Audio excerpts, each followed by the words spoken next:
Contoh soal lagi adalah, janganlah engkau memanggil ibumu dengan sebutan nama. Nanti engkau pun akan disebut nama sama anakmu pula. Walhasil, semua hidup itu punya permasalahan, maka serahkan kepada Allah Subhanahu wa Ta'ala. Ada dalam surat Al-Quran, ketika kita mempunyai sebuah masalah, atau bagaimana caranya, kalau anggap. Kita sebagai seorang suami punya istri, ini dablek, minta ampun. Dablek itu maksudnya apa? Ini ngelawan sama kita. Alhamdulillah istri kita sih nggak ngelawan. Kebanyakan sekarang, perempuan sekarang ngelawan sama suaminya. Ngelawan. Walah, ini bukan curhat, tapi benar. Walhasil, apa solusinya? Solusinya adalah kita wudhu. Airnya ditadangin sama bak atau panci. Air wudhu kita diminumkan sama istri kita. Fungsinya buat apa minum air wudhu? Fungsinya adalah biar istri kita enggak ngelawan sama kita. Ini rahasia, jangan dikasih siapa-siapa. Saya cuma kasih tahu pemirsa bahwasanya kalau istri kita enggak mau ngelawan sama kita, gampang obatnya. Kita wudhu, air wudhunya kita tadangin, kita kasih minum, jangan kasih tahu, mah itu air wudhu kita, jangan, enggak bakal mau diminum. Diminum sama dia, insya Allah itu pakai beberapa kali istri kita langsung, Masya Allah, langsung ikut apa kata kita. Ini ilmu jangan pakai ilmiah, tapi ini ilmu kenyataan. Begitupun juga kalau anaknya bebel. Ini anak bebel, punya anak sekolah bebel. Air wudhu ibunya ditadangin. Ibunya setelah wudhu diminumin sama anak. Insya Allah anak itu akan pintar. Tapi jangan dilakukan sama si istri, air wudhu ditadangin, suami suruh minum, ntar suaminya dibawa istri. Itu jangan dilakukan. Ingat, ini cuma buat istri sama mertua. Ya. Jadi itulah padilahnya air wudhu. Jadi buat ibu-ibu saya kasih kunciannya nih, biar suaminya nggak kawin lagi. Biar suaminya ada di ketek perempuan, tapi dosa tanggung masing-masing. Ya. Jadi ketika ibu setelah wudhu, ya, si istri telah wudhu, tadangin air wudhunya. Bacain surat Bismillahirrahmanirrahim, Inna anzalnahu fi lailatul qadr 36 kali. Ya Allah, biar suami saya itu tidak kemana-mana. Maksudnya apa? Kita tetap ikat itu dengan kalimat Allah. Diminumin ke suami. Insya Allah itu suami langsung, ibu di mana ngikut, sayang. Jadi nggak usah ke dukun, Bu. Semuanya sudah ada di Quran. Balik ke Quran. Allahumma arhamna bil Quran waj'alhu lana imama wa nura wa huda wa rahman. Allahumma jankirna min huma nasina wa 'allimna min huma zahilna. وارزقنا تلاوته آناء الليل وأطراف النهار واجعله لنا حجة يا رب العالمين.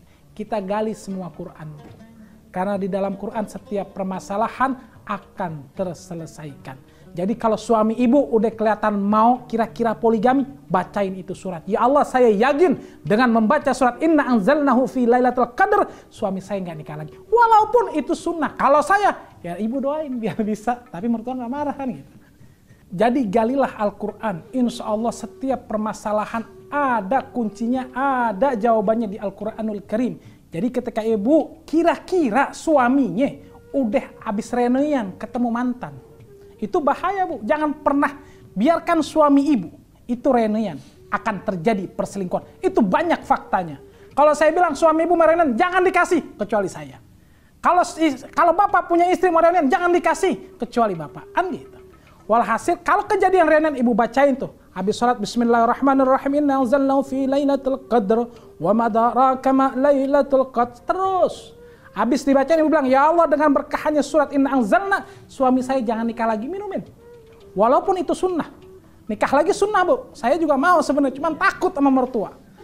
Alhamdulillah, dan jangan lupa sebelum kita masuk sholat subuh kita baca surat Alam Nasrah Laka Sadrak sebanyak 7 kali dan Alam Tara Kaifa Fa'ala Rabbuka Biashabil Fil sebanyak 7 kali.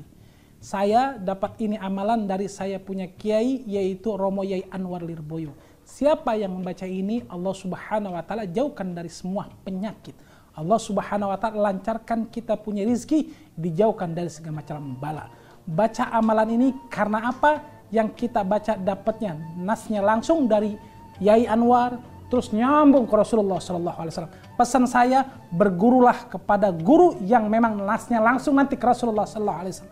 Boleh kita baca Google, sangat boleh. Tapi ingat, ketika bicara agama, kau mesti punya guru. Karena nanti di yaumil akhir, kita ini ikutnya guru.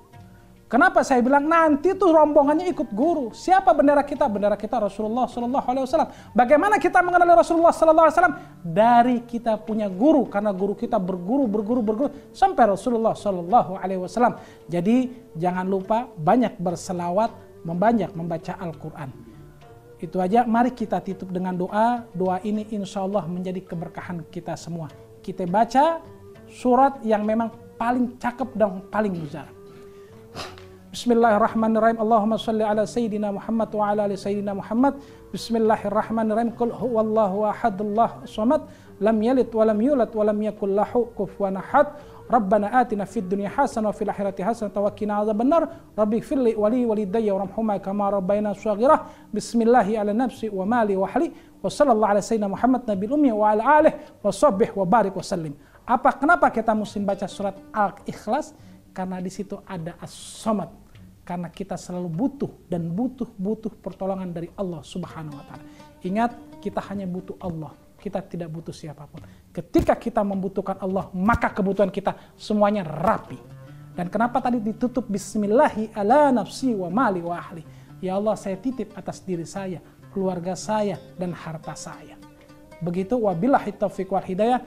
Wassalamualaikum warahmatullahi wabarakatuh.